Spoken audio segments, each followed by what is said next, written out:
Hello hi అండి. Welcome back to our channel Devi's diary. ఈరోజు మన డైరీలో రెసిపీ ఏంటంటే వర్కింగ్ ఉమెన్స్కి చాలా హెల్ప్ అవుతుందండి. అదేంటంటే దోశ ప్రీమిక్స్ అనమాట. వర్కింగ్ ఉమెన్స్కి రోజు పప్పు నానబెట్టుకోవడం, మళ్ళీ ఈవినింగ్ ఆఫీస్ నుంచి వచ్చాక ఆ పప్పుల్ని గ్రైండ్ చేసుకోవడం, ఇదంతా లాంగ్ ప్రాసెస్ కదా. ఇలా రోజు చేయాలన్నా కూడా చాలా కష్టం కదా. అలా కాకుండా ఒక సండే కష్టపడితే చాలండి, మనం సంవత్సరానికి సరిపడా పిండిని తయారు చేసుకొని పెట్టుకోవచ్చు.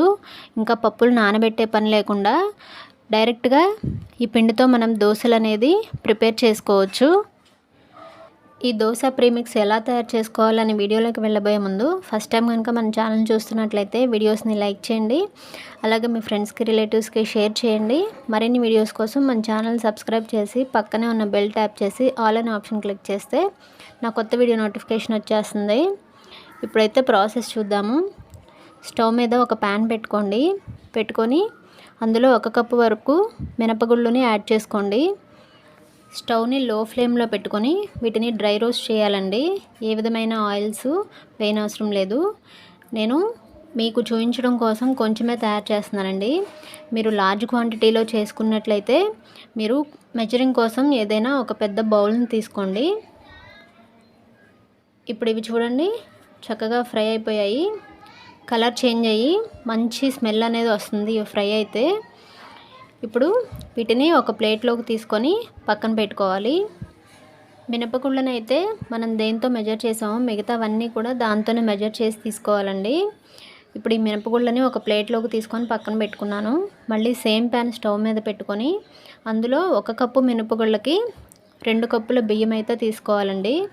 ఇవి మనం అన్నం వండుకునే బియ్యమేనండి. రేషన్ బియ్యం అయితే అందులో వడ్లు మట్టిగడ్డలు ఏరుకొని తర్వాత వాష్ చేసుకొని ఎండలో ఆరబెట్టి అప్పుడు తీసుకోవాలండి. నేను నార్మల్ రైస్తోనే చూపిస్తున్నాను. ఇప్పుడు వీటిని కూడా లో ఫ్లేమ్లో పెట్టుకొని ఒక 10 మినిట్స్ పాటు ఫ్రై చేసుకోవాలండి. చూడండి, బియ్యం ఇలా వచ్చేంత వరకు ఫ్రై చేసుకోవాలి. ఇప్పుడు బియ్యం కూడా ఫ్రై అయిపోయాయండి.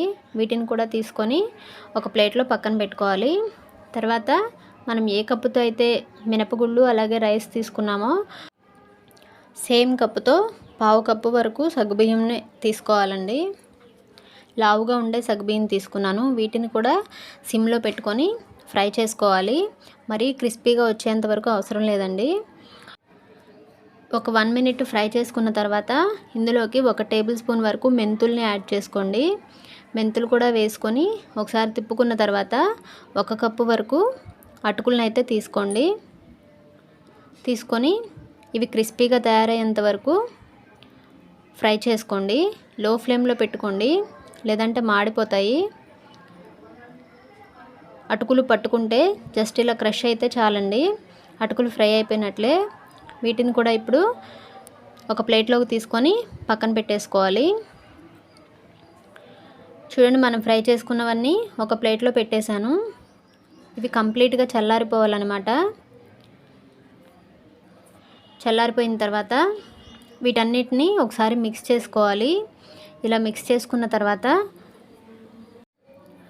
ఒక మిక్సీ జార్ తీసుకొని వీటిని అందులో వేసుకొని మెత్తగా బ్లెండ్ చేసుకోవాలండి. రవ్వలా కాకుండా చాలా మెత్తగా బ్లెండ్ చేసుకోవాలి. ఇప్పుడైతే చూడండి, బ్లెండ్ చేస్తే పౌడర్ అయితే ఇలా ఉంది. ఇలాగే మిగతావన్నీ కూడా బ్లెండ్ చేసుకొని ఒక ప్లేట్లో వేసుకోవాలి. ఒక ప్లేట్లో వేసుకొని దీన్ని వెంటనే స్టోర్ చేసుకోకూడదండి. ఇప్పుడు ఇందులో ఒక 2 టేబుల్ స్పూన్స్ వరకు సాల్ట్ని యాడ్ చేసుకోండి. సాల్ట్ని యాడ్ చేసుకుంటే ఎక్కువ కాలం నిల్వ ఉంటుందన్నమాట. సాల్ట్ వేసుకొని మొత్తం కలుపుకున్న తర్వాత ఇది కంప్లీట్గా చల్లారిపోయిన తర్వాతే మీరు ఎయిర్ టైట్ కంటైనర్లో స్టోర్ చేసుకోవాలి. లేదంటే మిక్సీ హీట్ ఉంటుంది కదా, ఇప్పుడే స్టోర్ చేశారంటే పాడైపోతుంది. ఇప్పుడైతే ఈ ప్రీమిక్స్తో నేను ఒక దోశ అయితే వేస్తున్నానండి. కొంచెం పిండిని అయితే తీసుకొని ఇందులోకి మనం శనగపప్పు ఫ్రై చేసుకోలేదు కదా, ఎందుకంటే శనగపప్పు వేసుకున్నామంటే సంవత్సరం పాటు నిల్వ ఉండే ఛాన్స్ ఉండదండి, పురుగు పట్టే ఛాన్స్ ఉంటుంది. అందుకని శనగపప్పు అందులో యాడ్ చేయలేదు. ఇప్పుడైతే ఈ పిండిలో 1 టేబుల్ స్పూన్ వరకు శనగపిండిని యాడ్ చేసుకోండి.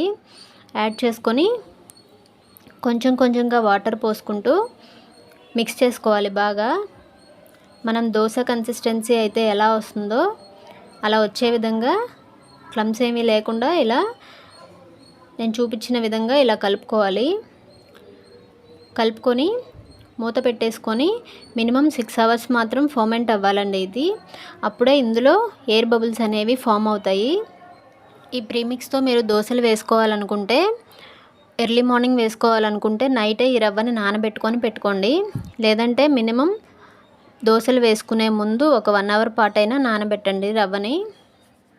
ఇప్పుడైతే చూడండి మార్నింగ్కి పిండి అయితే ఇలా ఫామ్ అయింది చూడండి, ఎయిర్ బబుల్స్ అన్నీ. అందులో మనకు సరిపడా వాటర్ని యాడ్ చేసుకొని దోశ కన్సిస్టెన్సీ వచ్చేలాగా కలుపుకొని ఇప్పుడు స్టవ్ మీద పెనం పెట్టుకొని ఫస్ట్ దోశలు అనేవి రావు కదా, నాది నాన్ స్టిక్ పెనం కాదు నార్మల్ది.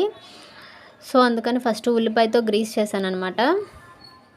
గ్రీస్ చేసిన తర్వాత ఈ పిండిని మనం వేసుకొని మనం దోశలు అయితే ఎలా వేసుకుంటామో అదే విధంగా వేసుకోండి. చాలా పలుచగా వస్తాయి. స్టవ్ని మీడియం ఫ్లేమ్లోకి అడ్జస్ట్ చేసుకోండి. తర్వాత చుట్టూ ఆయిల్ వేసుకోండి. అలాగే మధ్యలో కూడా లైట్గా వేసుకోండి.